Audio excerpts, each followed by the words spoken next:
50 ans, à cause de l'invasion de la France par les Alliés, le gouvernement français transféra son siège à Sigmaringen.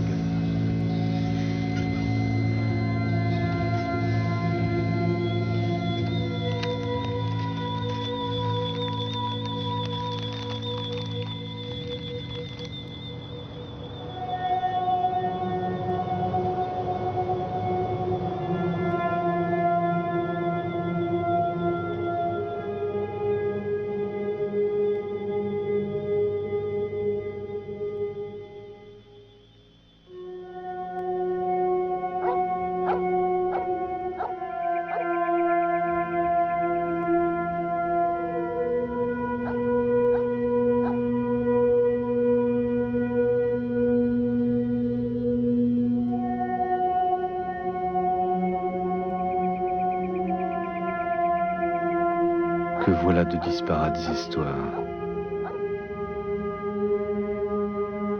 Je me relis. Je vous raconte tout, bric et broc, selon les secousses, choc du chalit et le réveil du paludisme et la bise de Seine, tout me tourne boule. Que vous y compreniez ci, ça, pouic, perdiez pas le fil. Toutes mes excuses. Que je retrouve la Vigue et Sigmaringen et le Pétain et ses 18 cartes. Je les ai tous. Et Laval et son ménestrel, je les quitte plus. Et la forêt noire et le grand aigle. Vous verrez un peu ce que je veux dire. Cet Hohenzollern château. Attendez.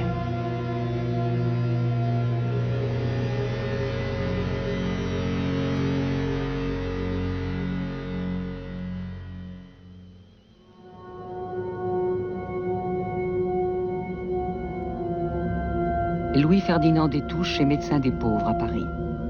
Il a survécu à la Première Guerre mondiale, mais avec un bras estropié.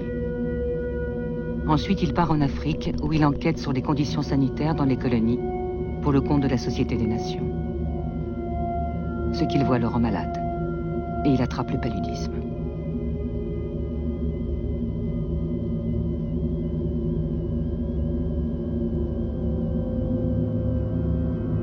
En 1932, cet homme désespéré lance une bombe. Son roman, Voyage au bout de la nuit, publié sous le pseudonyme de Louis-Ferdinand Céline. Il invente une langue neuve, une littérature universelle. 5 ans plus tard, Céline écrit des pamphlets antisémites aussi radicaux qu'insensés.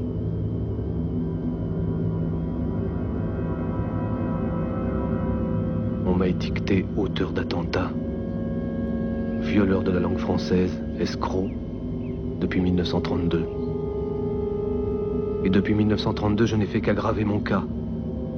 Non content d'être un violeur, me voilà devenu traître, génocidaire, abominable homme des neiges. Bref, tout ce dont on n'a pas le droit de parler. Je transpire, ruisselle. Je veux remémorer. Je veux qu'on me laisse. Voilà. Tous les souvenirs, les circonstances, tout ce que je demande. Je vis encore plus de haine que de nouilles.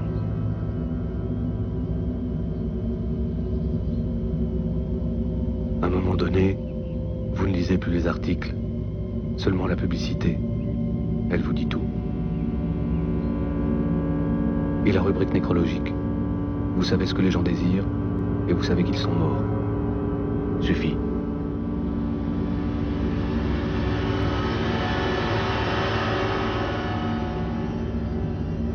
Juin 1940. La Wehrmacht est à Paris. La plus grande partie du pays est occupée. Le maréchal Pétain signe l'armistice. La population l'acclame.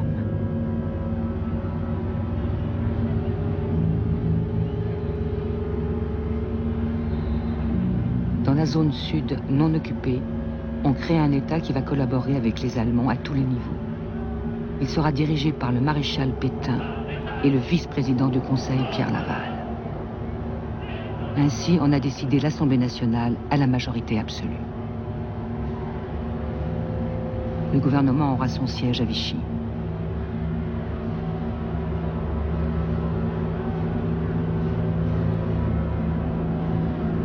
Ce n'est pas le peuple français qui a été battu, c'est la bande de salauds d'agile capitaliste qui nous dirigeait. À Paris, Céline écrit des pamphlets et fréquente les Allemands.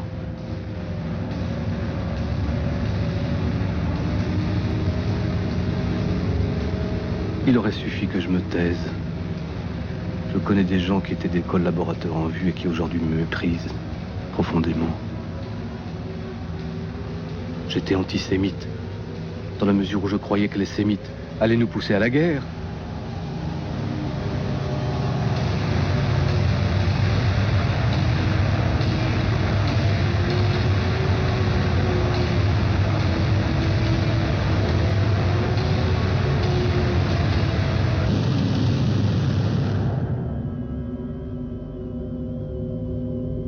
Les troupes alliées débarquent en Normandie.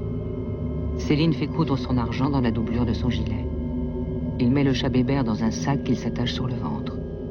Avec sa femme Lucette, qu'il appelle Lily, il prend le train pour l'Allemagne. De là, il compte se rendre au Danemark. Des admirateurs à l'Institut allemand de Paris leur ont procuré de faux visas.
Cannes, Lily, Bébert, nous voici touristes. Cherchons un hôtel. Cette ville a déjà bien souffert. Que de trous et de chaussées soulevées. Drôle, on n'entend pas d'avion. Il s'intéresse plus à Berlin? Je comprenais pas, mais peu à peu j'ai saisi. C'était une ville plus qu'en décor. Des rues entières de façades. Tous les intérieurs croulés, sombrés dans les trous. Pas tout, mais presque. Aussi, ce qui était assez curieux, c'est que sur chaque trottoir, tous les décombres, poutres, tuiles, cheminées, étaient amoncelés, impeccables. Pas en tas, n'importe comment. Chaque maison avait ses débris devant sa porte, à la hauteur d'un, 2 étages. Des débris numérotés. Là, vous voyez un peuple s'il a l'ordre inné. Pas de laisser aller.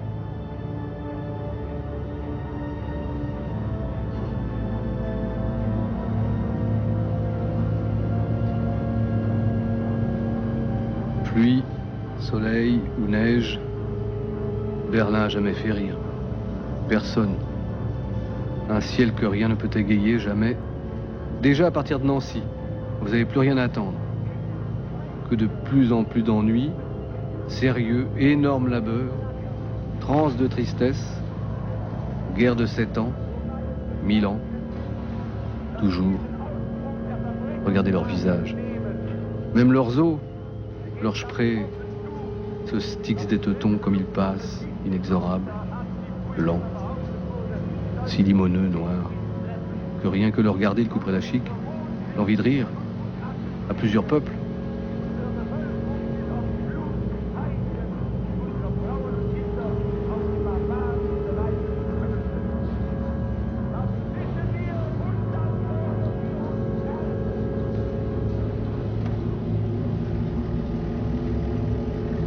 Durant l'été 1944, les troupes alliées débarquent aussi en Provence. Les autorités allemandes de Vichy envoient des télégrammes à Berlin. Pétain envisage de se mettre à l'abri. Berlin ordonne l'évacuation du gouvernement de Vichy. Le but du voyage, Sigmaringen, au sud de l'Allemagne, le berceau de la dynastie Hohenzollern. Leur château est déclaré enclave française et jouit d'un statut d'extraterritorialité.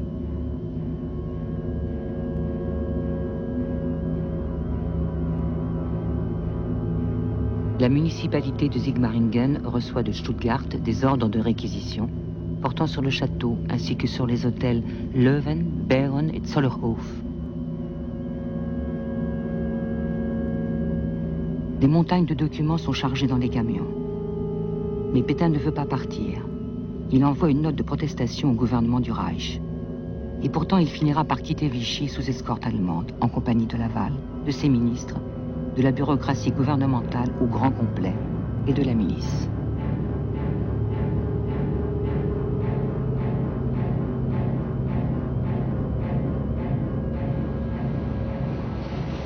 Pendant ce temps, Céline et Lucette errent à travers l'Allemagne du Nord. En effet, ils ont pu entrer dans le pays grâce à leur faux visa, mais les autorités ne les laissent pas ressortir. Ils nous cherchaient. Oui, c'était eux. Ils enjambent les corps. Je me sors de la paille, Lily aussi. Nous écoutons. Ils chuchotent fort. Le gouvernement français a quitté Vichy. Il se replie sur Sigmaringen. Là, il faut qu'ils nous expliquent. Sigmaringen? En Allemagne? Oui, oui, parfaitement. Mais tout au sud, à la frontière suisse. Je lui donne nos papiers. Il ajoute de sa main Wehrmacht, Buffel, Sigmaringen. Je crois que comme ça, nous sommes parés. Et les billets? Tout est gratuit. Décidément. Vous payerez plus tard. Plus tard.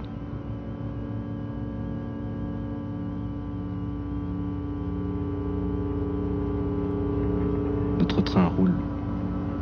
Il chahute un peu. Mais pas grave. Un peu de montagne russe. De dépression. Ah, nous voici. Nous allons y être. Tout doucement. Un grand panneau. Sigmaringen. Les flics nous ont pas menti.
C'est un livret de travail du Reich. Ambassade allemande de Sigmaringen. Garçon de cour du 22 septembre. Tous ces Français avaient l'adresse des chambres où ils devaient loger. Il est tombé, là, sur la place. On ne dit pas assassiné. On a toujours dit il est tombé.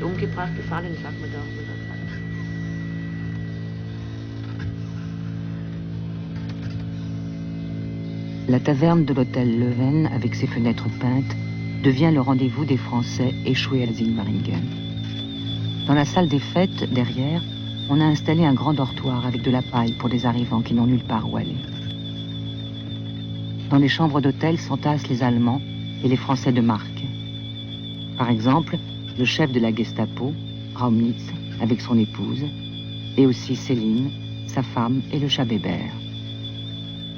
Jusqu'à 6 personnes vivent dans une chambre d'hôtel de 12 mètres carrés, avec 2 lits en chêne massif et une énorme armoire. Céline va se charger de la surveillance médicale de la population française. Pourtant, quel pittoresque séjour. Vous vous diriez en opérette. Le décor parfait. Vous attendez les sopranos, les ténors légers. Pour les échos, toute la forêt. 10, 20 montagnes d'arbres. Forêt noire, déboulée de sapins. Cataractes. Votre plateau, la Seine. La ville, si jolie, fignolée, rose, verte. Un peu bonbon. Demi-pistache, cabaret. Hôtel, boutique. Biscornu pour mettre en scène. Tout style baroque Bosch et cheval blanc. Vous entendez déjà l'orchestre. Le plus bluffant, le château. La pièce comme montée de la ville. Stuc et carton-pâte.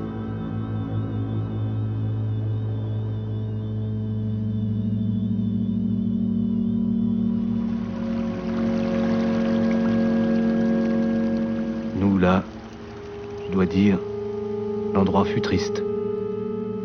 Touristes, certainement, mais spéciaux. 1142 condamnés à mort, tous. L'article 75 au cul. Trop de gales, trop peu de pain. Et trop de RAF au-dessus. Et l'armée Leclerc tout près. Avançante. Ces Sénégalais à coupe-coupe. Pour nos têtes.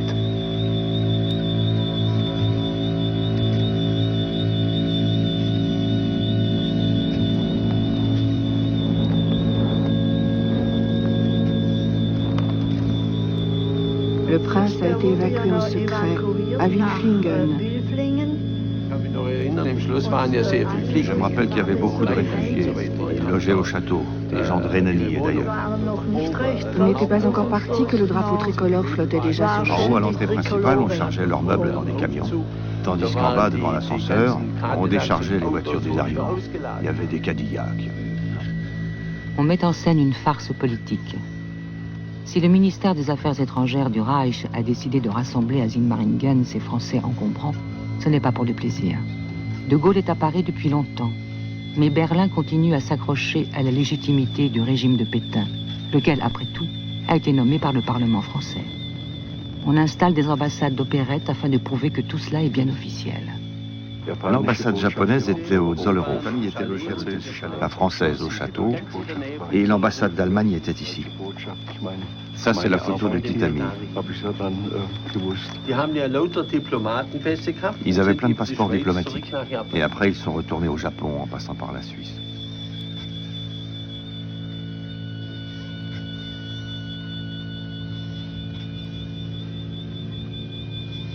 Pétain se considère comme prisonnier des Allemands. Il refuse d'exercer ses fonctions, mais ne démissionne pas. Laval fait de même. Les Allemands mettent alors en place un gouvernement de substitution dirigé par Fernand de Brinon. Le maréchal récalcitrant est censé le nommer officiellement, ou du moins le reconnaître. Le cabinet lui-même est divisé en deux.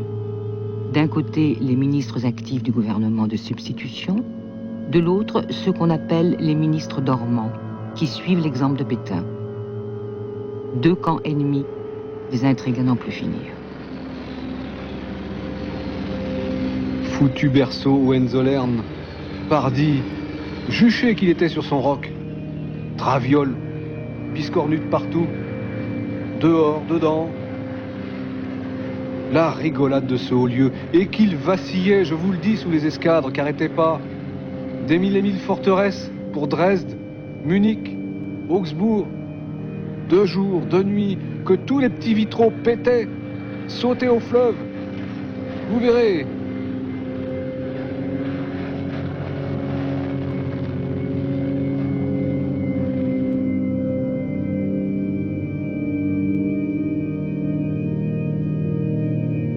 Maximilian Scheitel, fonctionnaire à Sigmaringen, commence à tenir son journal lors de l'arrivée du gouvernement de Vichy.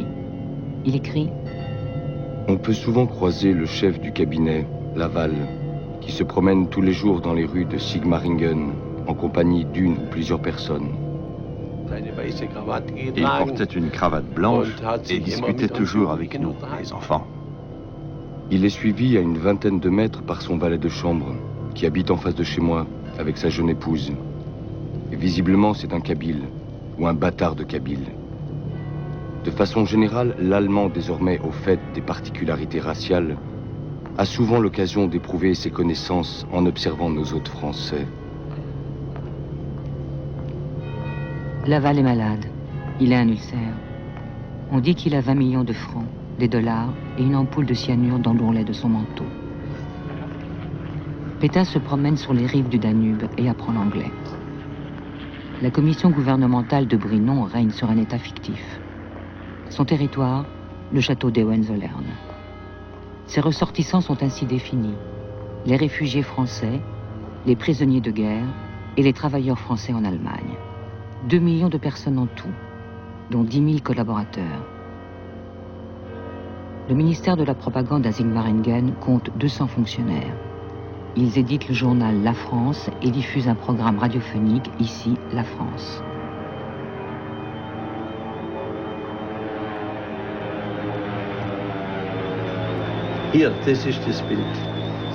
Vous voyez, là, c'est moi. C'est au château, en haut, près du grand porche. Je lui ai téléphoné et il m'a dit l'ambassade d'Allemagne à Paris, qui est maintenant dans la Karlstrasse, dans l'ancien bâtiment des archives princières, cherche un garçon course. Moi, j'avais 13 ans et demi, je ne savais pas où je mettais les pieds, bien sûr, ni ce qui se passait là-dedans.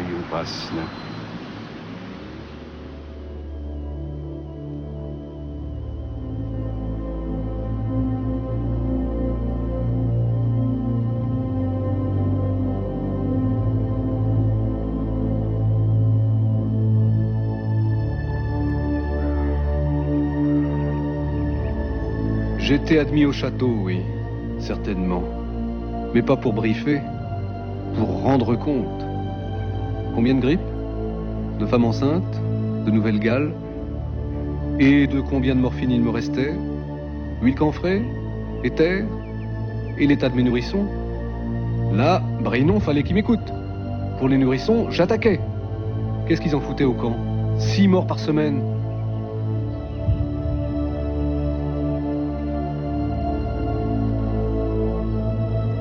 Une fois nos rapports échangés, plainte, contre-plainte, je passais aux visites aux malades.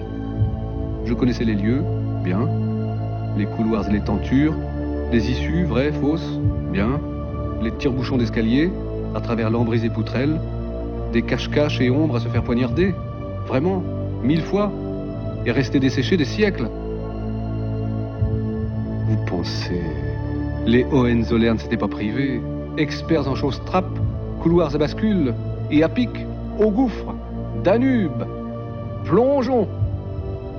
La dynastie, mère de l'Europe, vous pensez tout de même un petit peu que c'est question de plus de 1000 meurtres par jour et pendant 11 siècles. Foucheterie. Barbe bleue qui nous casse les pieds, ces 6 rombières dans un placard, qu'est-ce qu'il allait fonder avec ?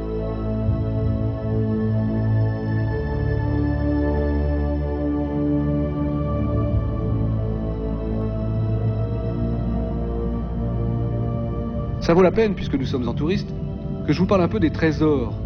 Tapisseries, boiseries, vaisselle, salle d'armes, trophées, armures, étendards. Autant d'étages, autant de musées. En plus des bunkers sous le Danube. Tunnels blindés.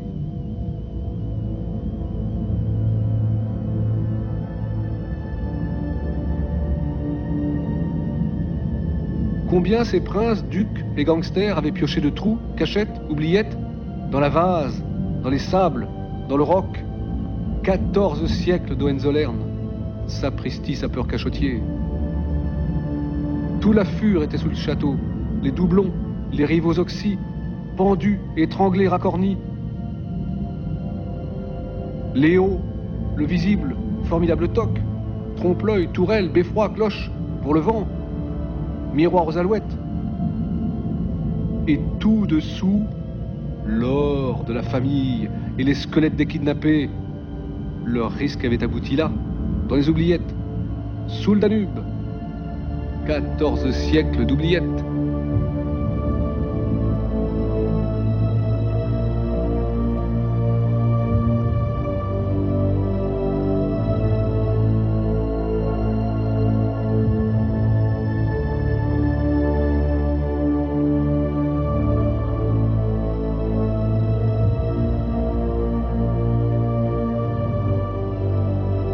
Je peux dire, ces princes m'attiraient, surtout ceux de la très haute époque.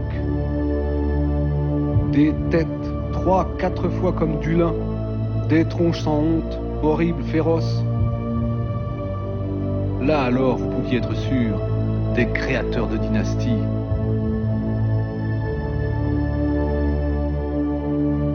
D'un malade l'autre, entre les portes, j'allais les voir. L'horaire de famille absolu. Démons. C'est quand ils ont cessé d'être diables que leur empire s'est écroulé. Tous les empires kiffent. Et d'un.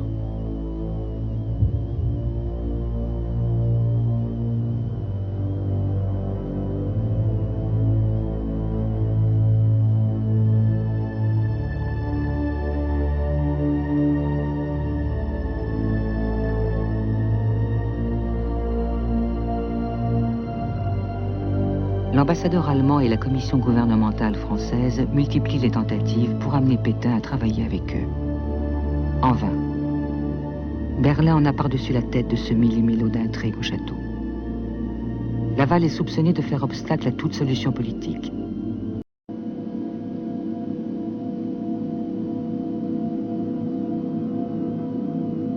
Chaque jour, de nouveaux visages français apparaissent à Sigmaringen.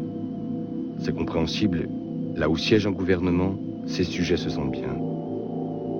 La plupart arrivent avec une photo d'Hitler dans leur portefeuille. Et quelques minutes leur suffisent pour perdre les quelques illusions qui leur restent. D'un côté, les Allemands les envoient dans la nouvelle capitale française. De l'autre, les autorités municipales débordées leur interdisent de sortir de la gare. À leur arrivée tout au moins, il n'y a que très peu de points communs entre le journaliste du journal fasciste La Gerbe, l'indicateur de la Gestapo, la jeune maîtresse d'un officier SS et un propriétaire foncier collaborateur du Midi de la France.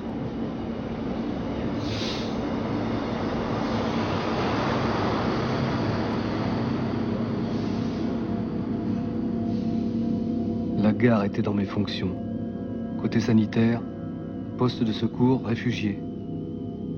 Alors forcément, salle d'attente et prostitution. Je devais y voir. Tout voir. Avec quels moyens? Aucun. Tout manquait. Le soufre pour la gale, le novar pour la vérole, rien. Des capotes, nib. Moi aussi je pouvais cavaler.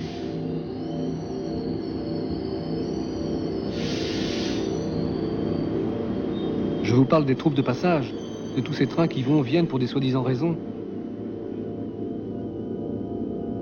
Grives, flopés, pinglots, hors-nu-pieds et poilus, gueulant qu'on l'envoie des filles, chantant qu'ils tiennent plus, qu'ils bandent trop.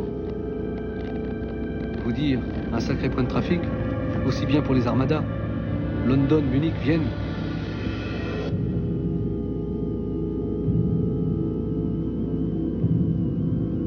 En vrai, un continent sans guerre s'ennuie. Sitôt les clairons, c'est la fête. Grande vacances totales et au sang. De ces voyages à plus finir. Les armées décessent pas de bouger. Entremêlées, rouler encore. Jusqu'elles éclatent.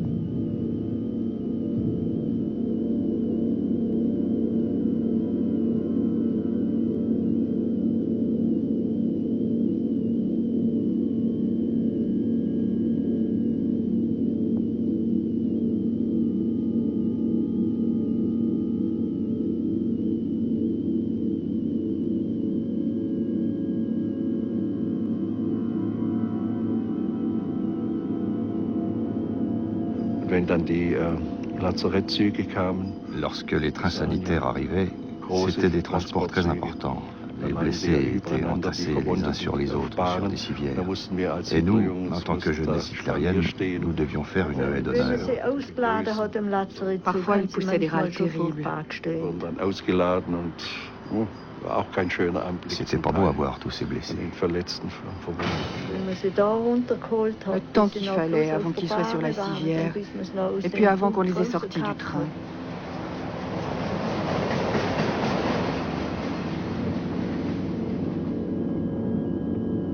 Les blessures des soldats sont recouvertes tant bien que mal avec du papier sulfurisé. Certains d'entre eux ont voyagé plus d'une semaine sans surveillance médicale. Ils sont dans un état pitoyable. Ils grouillent de poux, et de leurs plâtres sortent des asticots. Lorsqu'on les amène dans les hôpitaux, ils crient « Ne m'amputez pas !»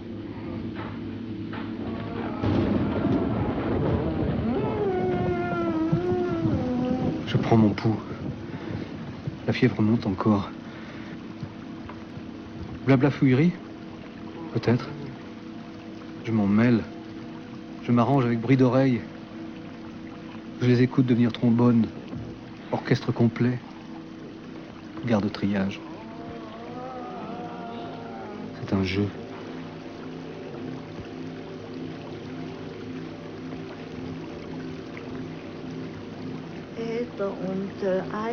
De l'éther et du pu. Les blessures n'avaient plus été soignées dans les trains.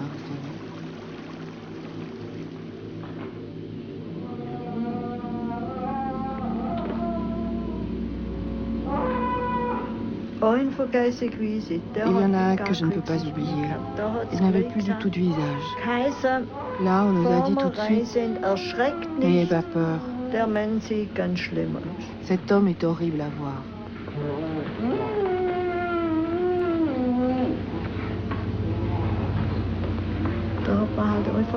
Il n'y avait plus rien. Voilà.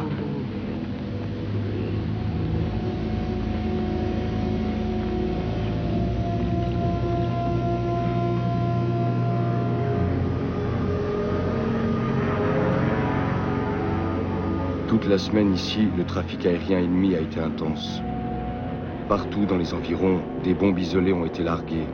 Des avions ont attaqué à basse altitude en visant des trains, des piétons, des voitures, des groupes de gens, etc. Partout, il y a eu des pertes, des blessés et des morts.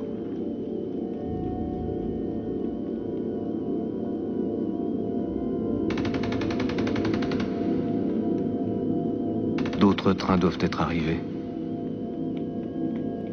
Il s'agit de redescendre l'avenue. Le danger, pas seulement les petites rafales, d'ici, de là. Aussi les bavards qui vous empoignent et vous lâchent plus. Que vous lui disiez ce que vous pensez des événements. Et pas un petit peu, et pas pour plus tard, tout de suite. Et très franchement, carrément.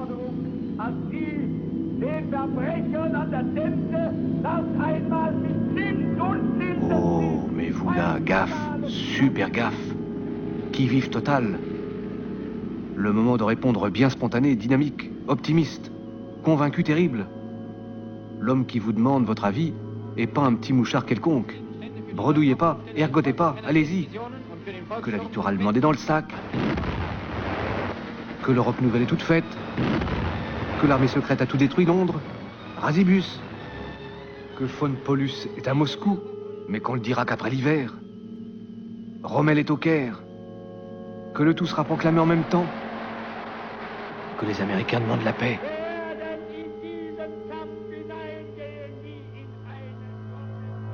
Il se gratte en même temps qu'il vous parle. L'homme est plein de gale. Oh, mais surtout parlez pas de gale. Surtout pas de gale. Seulement du retour par l'Arc de Triomphe. Et De Gaulle de Londres. Et sa clique. Et Roosevelt, Staline. Comme fini. Domptés à jamais. Des anneaux dans le nez, tous. Et enfermés aux eaux de Vincennes.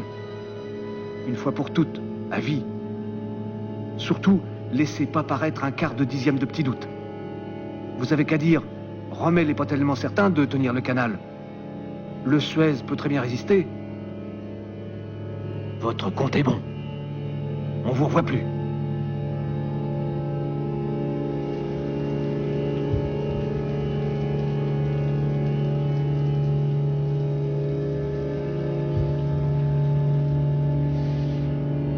La salle d'attente de la gare, la baraque de la Wehrmacht devant la gare et d'autres grandes salles ou locaux sont toujours remplis de civils français qui n'ont pas encore pu obtenir de logement. Et les trains, comme on sait, ne peuvent plus circuler de jour depuis des mois. Les derniers trains du matin arrivent ici vers 7 ou 8 heures. Les gens doivent descendre et s'arrêter pendant au moins 10 heures.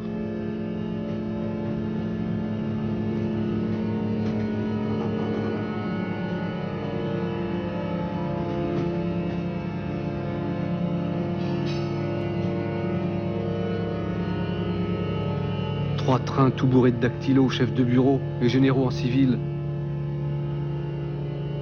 3 trains de la mission Margoton qui arrêtaient pas de partir, revenir, pour Constance. Jusqu'à l'aiguillage. Hop, sifflet. On s'en va, on retourne.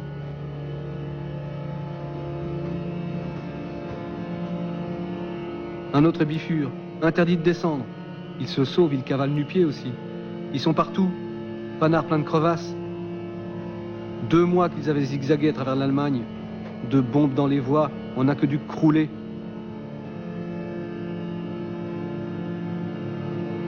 On voulait plus d'eux nulle part. Plus en haillons que nous encore. Les calots, encore plus sortis de ce qu'ils avaient vu et passé. 10 fois, ils avaient pris feu.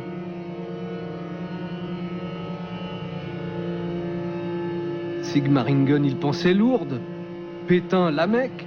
Terminus miracle. Ça leur sortait les calots encore pire dehors. Et à chaque portière, 20, 30 tronches. Ils voyaient Pétain s'amener en personne, leur servir lui-même de ses menus. Bien compensateur des souffrances. Faisant champagne, glace marasquin, cigares, comme ça.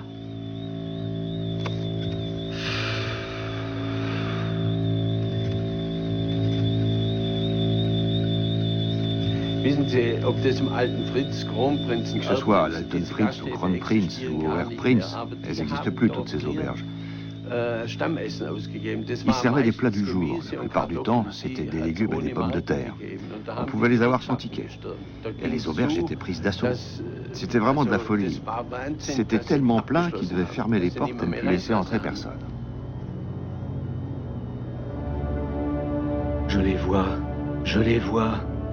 Après 39 degrés, vous voyez tout. La fièvre doit servir à quelque chose.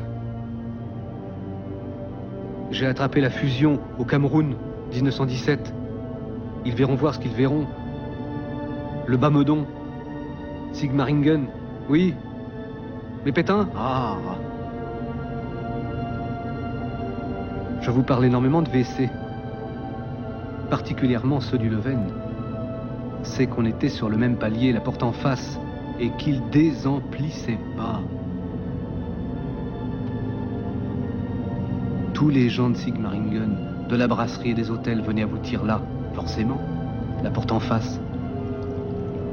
Tout le vestibule, tout l'escalier était bourré jour et nuit de personnes à bout, injurieuses, râlantes que c'était la honte, qu'ils en avaient assez de souffrir, qu'ils faisaient sous eux, qu'ils ne pouvaient plus. Et c'était vrai, tout l'escalier dégoulinait. Et notre couloir, donc, et notre chambre.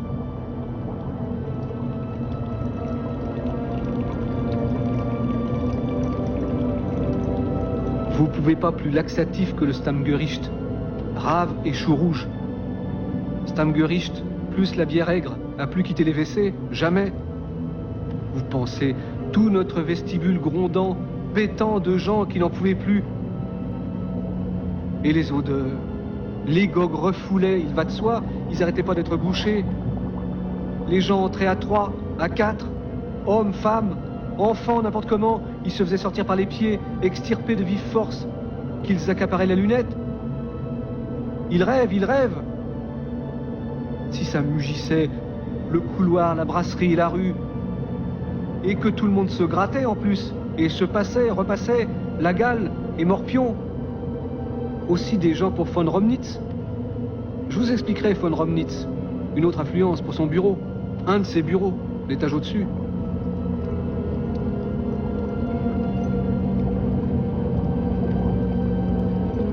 Le moment le plus magique, c'était tous les jours, quand les gogues n'en pouvaient plus, vers 8 heures du soir. C'était le moment. Erfrust s'amenait. tenancier du Leven, Erfrucht et Songeon.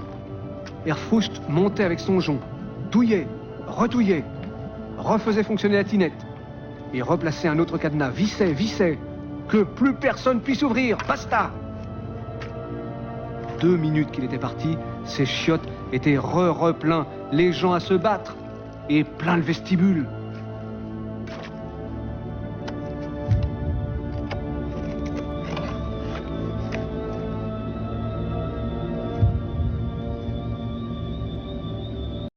Pendant ce temps, à Sigmaringen, la commission gouvernementale discute de problèmes administratifs imaginaires, publie des décrets, organise des matchs de football et forme une fanfare. Ce qui reste du territoire de l'État fait l'objet d'une lutte acharnée. Brinon accuse Gabold, l'ancien ministre de la Justice, d'avoir emprunté l'escalier réservé aux membres de la commission. Il proclame une interdiction formelle. Inutile de mentir, on vous a vu.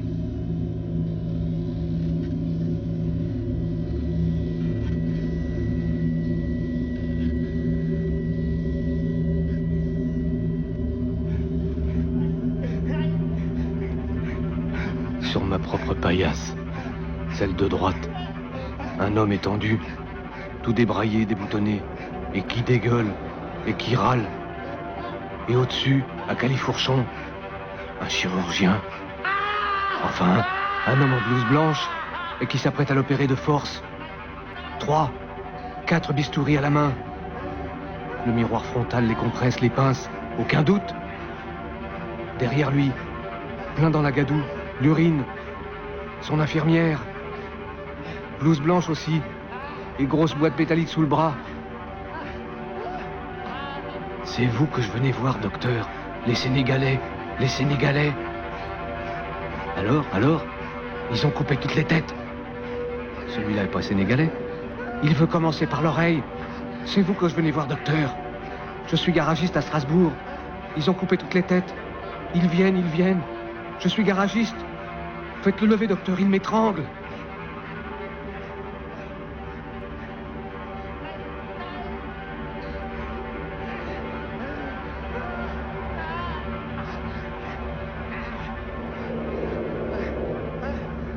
C'était une situation... toujours avec ses bistouris. Fou, pas fou. C'était vraiment mieux, et tout de suite, que la police lui demande ses papiers. Moi, question de l'ordre, c'était Brinon. Je dépendais de lui. C'était que j'y aille. C'était à lui de prévenir la police. Une des polices. Brinon était d'assez sombre nature, d'expression dissimulée, une sorte d'animal des cavernes. À son bureau, il répondait presque plus. Il était pas sot. J'ai toujours eu l'impression qu'il savait très exactement que tout était plus que la chienlit. Question de jour. Oh, vous savez, un médecin fou, il n'est pas le seul. Pas le seul, docteur. Nous savons que sur nos 12 médecins, soi-disant français, soi-disant réfugiés français, 10 sont fous. Fous bien fous. Repérés. Échappés des asiles. Pour celui qui vous embarrasse dans votre chambre, adressez-vous au-dessus, chez vous. Voyons, à Raumnitz. Vous le soignez, Raumnitz. Vous le connaissez. S'il veut agir. Moi, vous savez, la police de Sigmaringen, toutes les polices. Il avait plus du tout envie de se mêler de rien, Brinon. Ni pour la gale, ni pour les chancres, ni pour mes tuberculeuses, ni contre mon dingue chirurgien. Il comme jouissait de plus rien faire.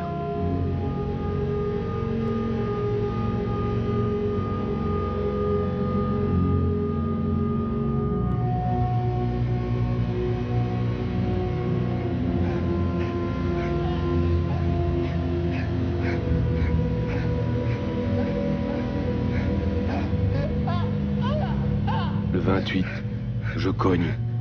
Ah, c'est Aïcha. Frau Aïcha von Raumnitz. Au moment où je veux voir son mari. Une chance que je le trouve. Il est allongé en robe de chambre. Je sais. Il me coupe la parole. Vous avez un fou chez vous. Et plein de fous encore, plein de couloirs. Je sais. Aïcha, Aïcha, veux-tu? Pas beaucoup de temps de réflexion. Il lui passe un trousseau de clés. Prends les chiens. Il fait signe au dog. Un bond. Ils sont au pied de sa femme. Enfin, à sa botte. Elle porte botte. Botte, cuir rouge.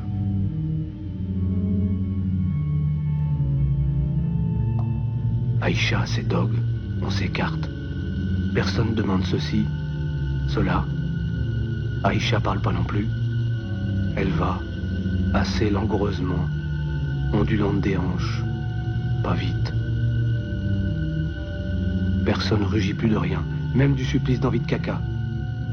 Chez moi, ma porte, le 11.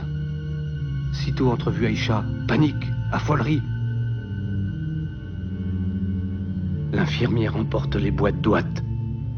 Ils veulent tous passer à la fois. En même temps, oh mais pardon, ça va plus. Aïcha à l'œil. Elle est langoureuse mais précise. Qu'ils viennent, qu'ils la suivent. Je la suis moi aussi. Je veux voir aussi. Tout à l'autre bout du vestibule, un petit passage et puis 2 marches. Le 36. La porte du 36.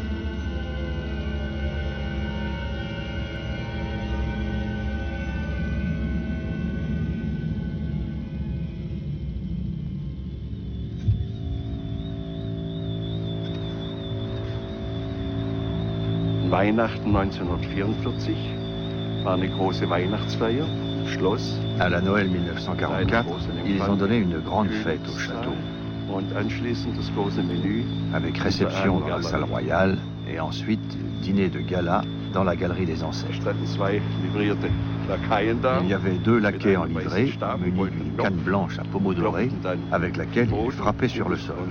Verbeugung machen. Là, on devait faire la révérence, et il disait « Kurt Meyerhofer, ambassade Da d'Allemagne musste sich jeder eine Tischdame ». ziehen. Ensuite, chacun devait tirer au sort sa voisine de table.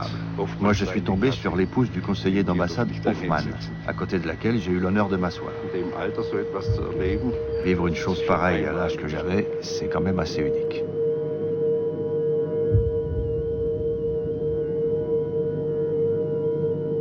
Les Américains passent le Rhin près de Remagen et s'avancent en territoire allemand. La radio de Berlin annonce que le maréchal Pétain est toujours le chef légitime du gouvernement français. La politique du maréchal Pétain vise à la collaboration avec l'Allemagne afin de rétablir la paix sur le sol français.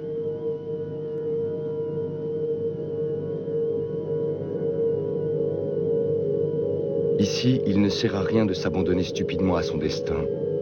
Il faut résister et se battre, partout et toujours. Les victoires préoccupantes à l'ouest ont usé les nerfs des Français présents en Allemagne. Des désœuvrés qui se traînent en prenant des mines sérieuses, tiennent des conciliabules secrets et gesticulent d'un air excité. À présent, ils vont débattre et réfléchir. Que faire? Vers où s'enfuir?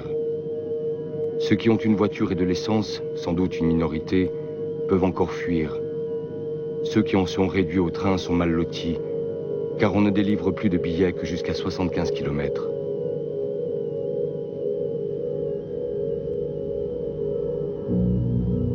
Tout Sigmaringen demandait qu'à se sauver. À Bâle, par Schaffhaus. Mais voilà, la frontière. Vous pensez que nous en avions des cartes de cette frontière, Bad-Helvétie. La bibliothèque du château en avait des mâles. Monceaux, monticules d'albums, que vous pouviez passer des semaines à regarder. Tel petit ruisseau d'un siècle à l'autre. Les tortillages qu'il avait pris, barrages, chichis, contesteries, des débats qui duraient encore, héritage qu'en finissait plus. Ce qu'était devenu ce petit Guéret, frontière, pas frontière, entre le 5e et le 6e arbre. Vous dire cette bibliothèque, une telle richesse de documents, cartes, tracés, que c'était plus à s'y reconnaître. Vous paumiez, boussole en main. Il fallait être flic des frontières pour savoir un peu où passait ce dernier ruisselet, où vous vous trouviez.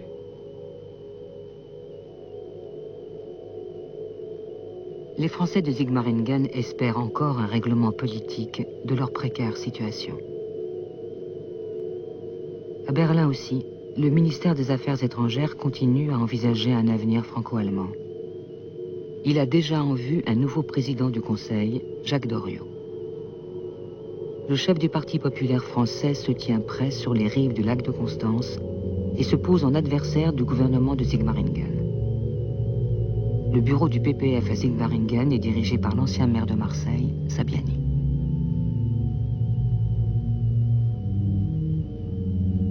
Une boutique qui était pittoresque, c'est la Sabiani PPF. Le PPF, le soi-disant plus fort parti des partis d'avenir.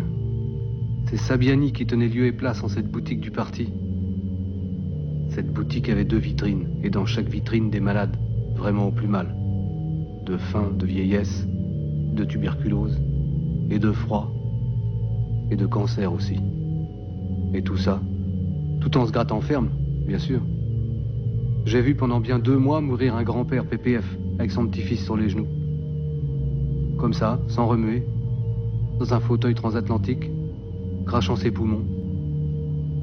Dans la boutique même, c'était aussi plein de crevards, les bancs, plein les bancs, le long des murs, ou à même le sol, allongé ou en tas. Il avait du monde, Sabiani. Tout le monde adhérait. Tout ce qui regardait aux vitrines. C'était une façon de rester là, d'entrer et de s'asseoir. À un moment, des choses et des événements, il reste plus qu'un truc, s'asseoir où on mange.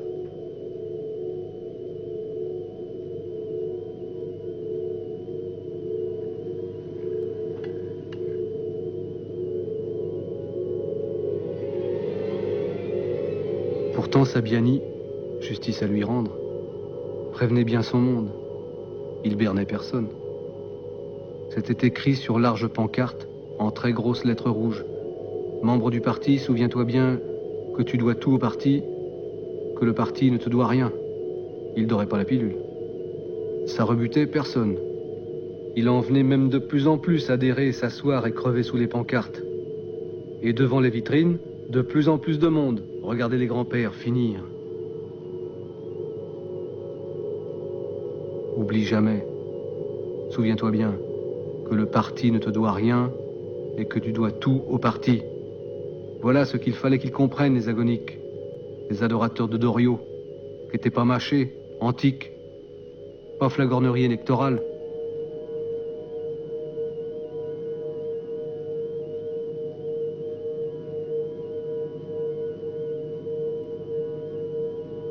En février 1945, une conférence doit se tenir près de Sigmaringen afin de mettre un terme aux divisions des collaborateurs.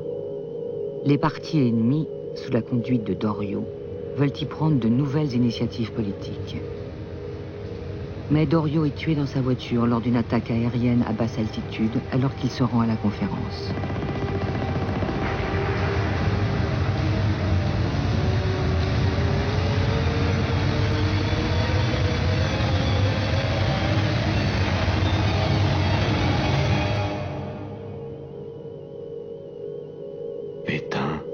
Fini d'incarner.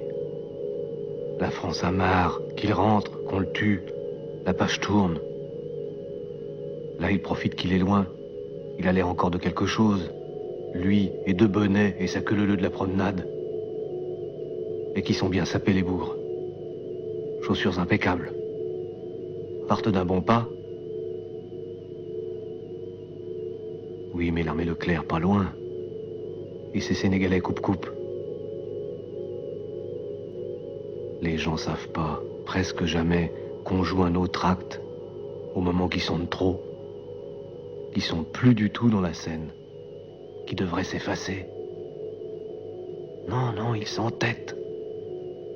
Ils ont eu le beau rôle, ils le gardent. À l'éternité.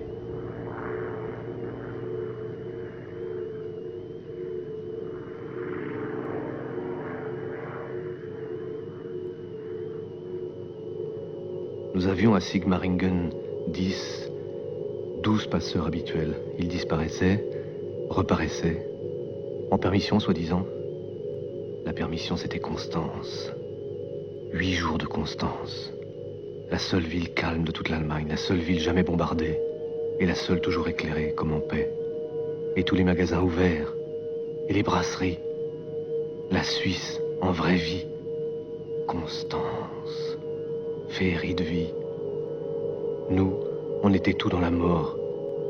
Constance, la vie, Bâle, Berne.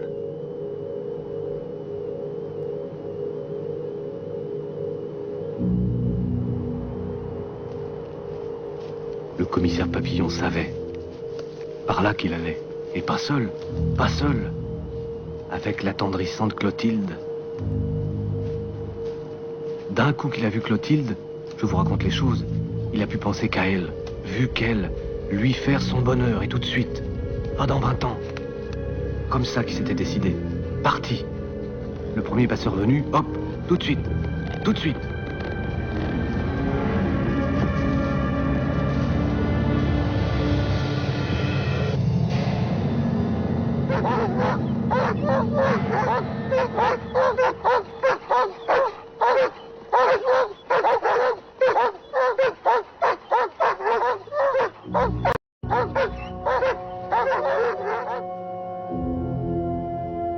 À peine j'étais devant notre porte, le 11, un boucan d'en bas, et des ordres. Laissez passer, comme quelque chose de lourd qu'on monte. Lance, lance. Oh, mais c'est un homme, le paquet. Là, ça y est, il est ficelé. Même enchaîné qu'il est. Et quelle chaîne. Du coup, aux chevilles, il se sauvera pas. Ah, mais diable, j'y suis. C'est le commissaire Papillon. Sa tronche. Il est tellement tuméfié. L'état que presque je l'aurais pas reconnu. Boursouflé, double, triple. Comme les pieds des soldats de la gare. Qu'est-ce qu'ils y avaient mis? Soigner les Fritz. Ils le ramenaient, boudiné enchaîné. Ils le déposaient sur le palier, vlang, devant les gogues. Que tout le monde en prenne de la graine. Se rendre compte comment c'était le passage en Suisse. Vous vous y faisiez flinguer par les gardes françaises, suisses ou Fritz. Parfaitement d'accord. Là, le commissaire Papillon, ça avait été une rigolade. Vachement attendu, somnambule d'amour. Le 7e peuplier, la Suisse, mais le 6e peuplier, pardon. Où c'est arrivé? Au peuplier. Tout ce que Clotilde avait retenu. Au peuplier. Ce qu'elle répétait dans les sanglots. Peuplier. Peuplier. Lui, le ligoté, souquait, saignait, le nez contre le linoléum, ronflait.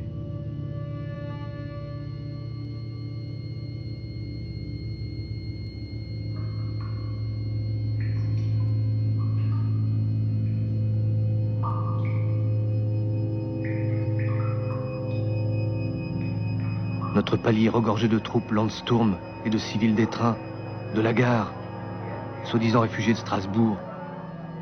Il s'arrêtait à Papillon, il le regardait, l'enchaîné Papillon sur le flanc, la tête tuméfiée, gonflée, un noyé.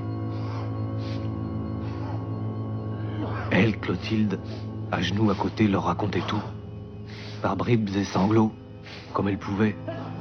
L'abominable guet-apens, le peuplier, 12e, 3e, elle en perdait dans les pleurs. Et le petit ruisseau.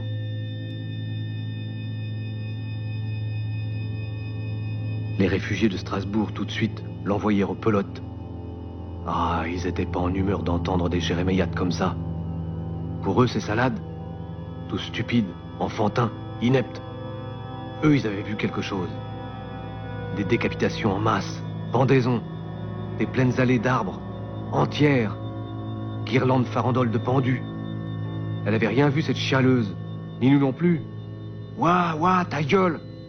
Qu'il était temps que les Noirs arrivent, la scalpe, lui coupe le bouton, qu'elle se tairait après. Qu'après, que le plus chouette restait à voir. Oui, nous aussi.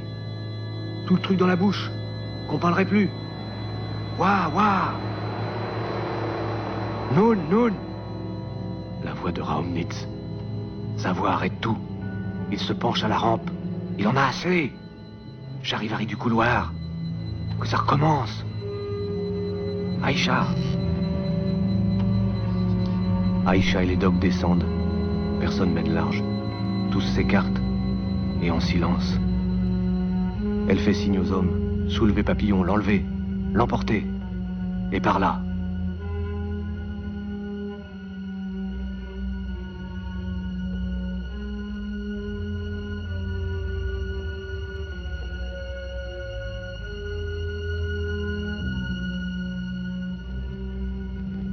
Elle avait ses soucis aussi, Madame Romnitz. Docteur, si vous voyez Hilda, vous voulez lui dire de revenir, et revenir vite, que je l'attends depuis hier soir. Oui, Madame Romnitz, certainement. Comptez sur moi. Je me doutais où elle devait se trouver, Hilda von Romnitz, et 2-3 copines, les jeunes filles en fleurs de Sigmaringen. Forcément, l'âge, l'air très salubre, et ce froid si vif. Le bouton les turlupinait.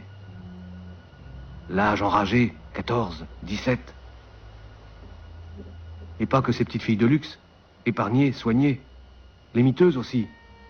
Tous les bosquets, tous les carrefours. Le chagrin, l'oisiveté, le rut ne font qu'un.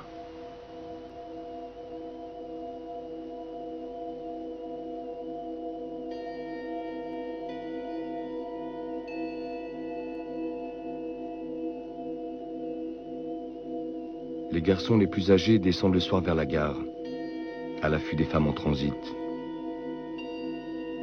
Ce ne sont pas de belles images. Nous n'étions pas habitués à en voir de pareilles dans notre Allemagne. La magnifique allée qui faisait la fierté de Sigmaringen, les pelouses qui la bordent jusqu'à la rue de la gare, tout cela ressemble à un campement de tziganes. Le sol est jonché de papier, des papiers de toutes sortes et qualités, utilisés comme papier toilette. Il est presque impossible d'emprunter l'allée. Elle est recouverte d'excréments humains, comme si elle servait de halte à un régiment atteint de diarrhée. Pour la première fois, j'ai appris que des filles de joie ont été arrêtées par notre police et ont dû être amenées au service de dermatologie de la clinique universitaire à cause de maladies vénériennes.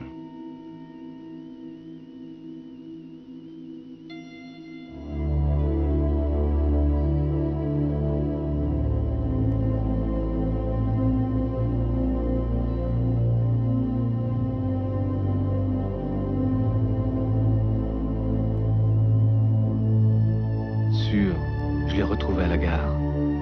Fatal.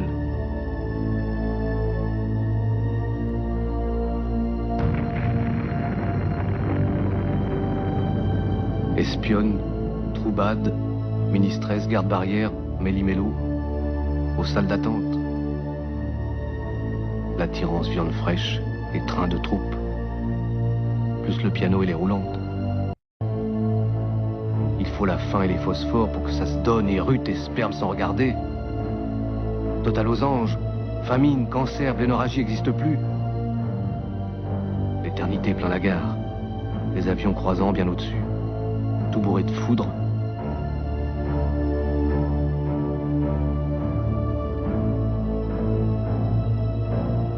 Et que toute la salle et la buvette se passent, entrepassent, poux, galles, vérolles et les amours. Fillette, sucette, femme enceinte, fille, mère, grand-mère, tout le roux. Toutes les armes, toutes les armées des 50 trains en attente.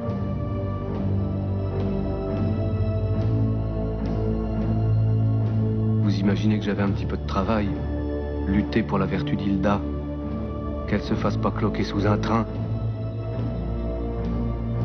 C'est que ça pile des salles d'attente. La perversité de voir tant de mâles arrivant d'un coup, tout suant, poilus, puants, plein les wagons. Et tout bandant leur crier « Libre, libre !»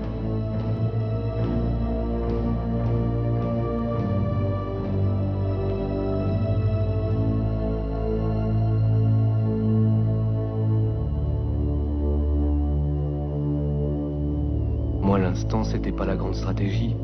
C'était qu'Hilda rentre chez son père. Je l'avais appelé 20 fois. Hilda! Le mieux, la résolution, les SA. Tout le monde à la route. Videz les plateformes, la buvette, les rails. Après, on verrait. Je veux pas qu'ils hésitent. Oh, ils hésitent pas. La buvette d'abord. Raus! Raus! Les femmes enceintes sur les genoux et leurs peloteurs. Raus! Raus! Et plein les sofas de ces entremêlements de tendresse. Ça s'extirpe, mais ça jure et menace. En hongrois, bulgare, plattdeutsch. Toutes les armes, fantassins, sapeurs et la tote. Et les prisonniers yougoslaves, pas contents et pas contentes. Je voyais, ça allait faire vilain. Moi, c'était qu'une chose, qu'Hilda remonte là-haut. Son père, mon souci. Que sa fille se trouve malmenée, j'en entendrai un peu des vertes. Ma faute de quoi? C'est pas Brinon ni Pétain qui dirait mot. Ni Bucard, Sabiani, ni le reste.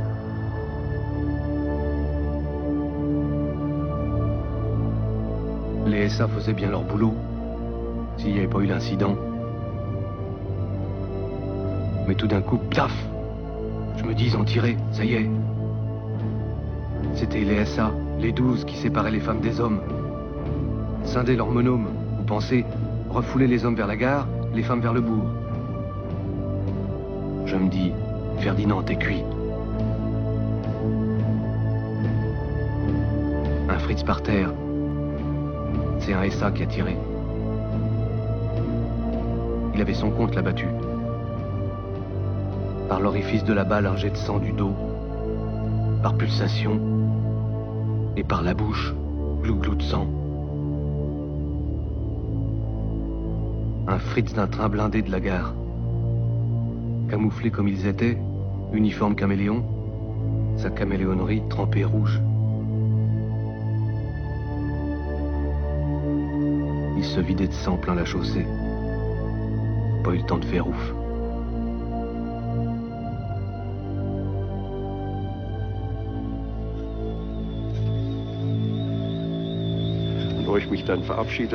Lorsque j'ai pris congé, le conseiller d'ambassade Hoffmann m'a pris dans ses bras et a fondu en larmes en disant « Ah, qui sait ce qui nous attend ?»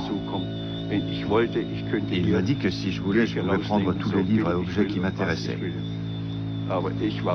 Mais moi, j'étais content d'en avoir fini, d'avoir démissionné et de pouvoir rentrer à la maison.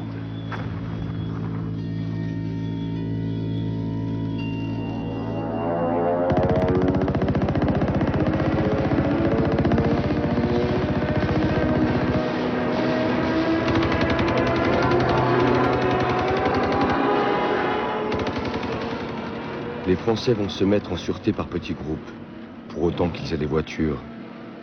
La milice et les gardes du château sont déjà partis.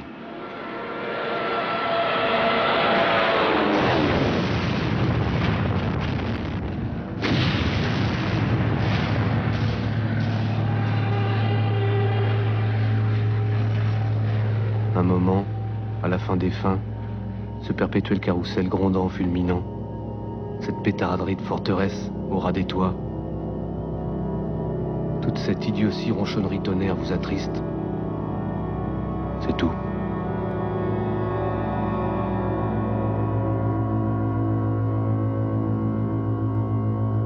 Le résultat, la mélancolie que ça vous donne, l'accablement. Sous les carrousels RAF, pas une minute à réfléchir. Sirène, sifflet. Et encore rafale, une autre vague de mosquitos. Tout ce trafic, du plus haut que les nuages, looping, looping, jusqu'en bas, jusqu'à la chaussée, virevolterie, et relance, et sans cesse, vous donne une de ces envies de retourner chez vous. Mais vous avez plus de chez vous. Ah, vous êtes coincé par le sort, pris dans l'étau. Vous n'avez pas fini de rire, vous débattre et récriminer, à plus savoir.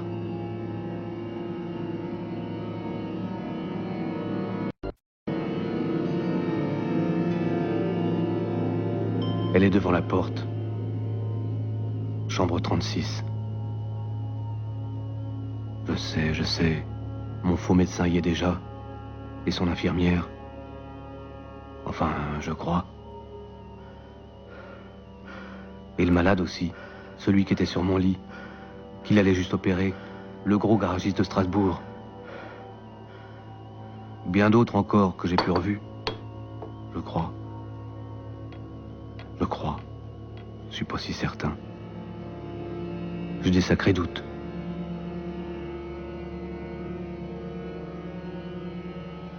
Il paraît que la nuit, des ragots, il y avait des départs. Il paraît qu'un camion passait certaines nuits. La légende, le ragot, c'était que ce camion devait jamais être vu par personne. Qu'on les embarquait enchaînés, tous les soi-disant fugitifs. Qu'on les emmenait très loin à l'est, soi-disant plus loin que Posen, soi-disant un camp. J'allais pas demander à Raumnitz ce qu'il leur faisait faire à Posen, ni à Aïcha.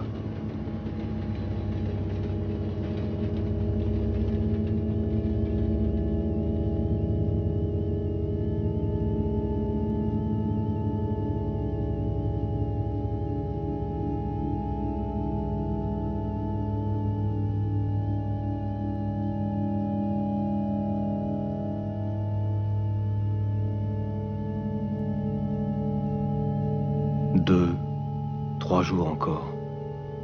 Oh, pas calme. De plus en plus de monde, dans les rues, par les routes et par les trains. S'il en arrive, pas que pour Pétain, pour passer en Suisse. Mais ils restent bel et bien là. Ils campent comme ils peuvent, ils se tassent sous les portes et plein les couloirs. On rigole de l'état des choses comme tout ça tourne imbécile. Comme on est plus qu'idiots d'attendre. Qu'est-ce qu'on attend? Et au château, qu'est-ce qui déconne?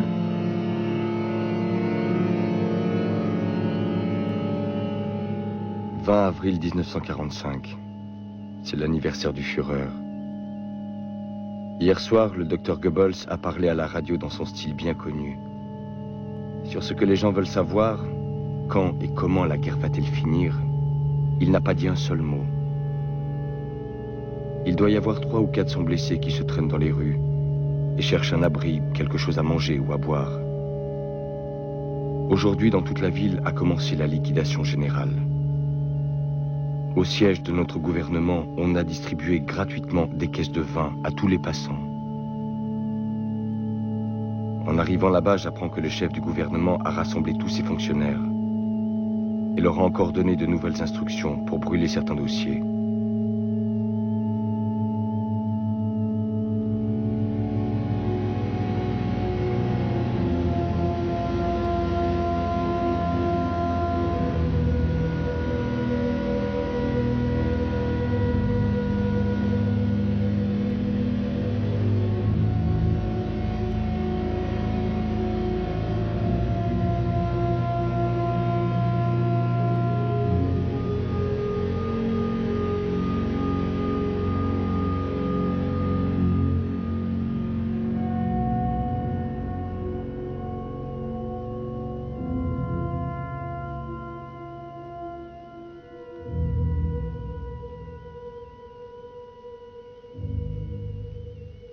Donc nous enjambons.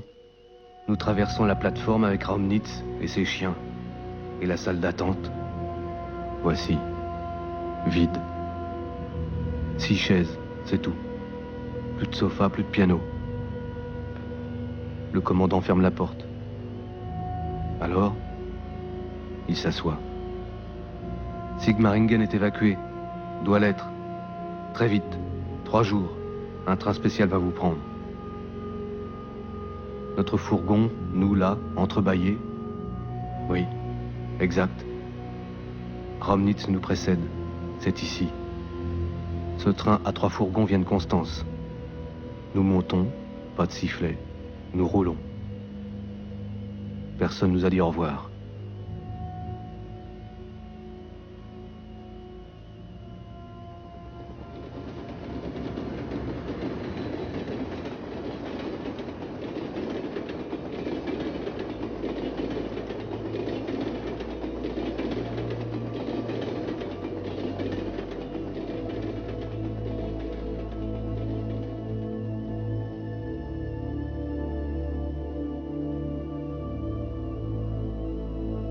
Dans la nuit du 20 au 21 avril, ce qui restait de la colonie française est parti.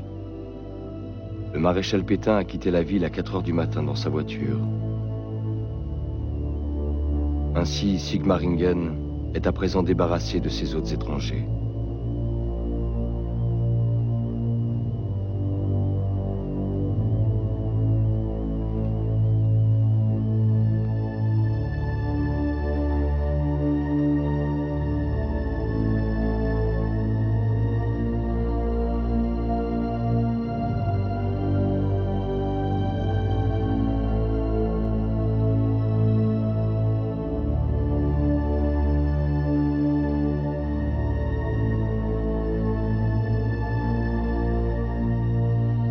Je le replie en 4, en 8. Je l'enfouis dans une de mes sacoches. J'en ai 4 en bandoulière.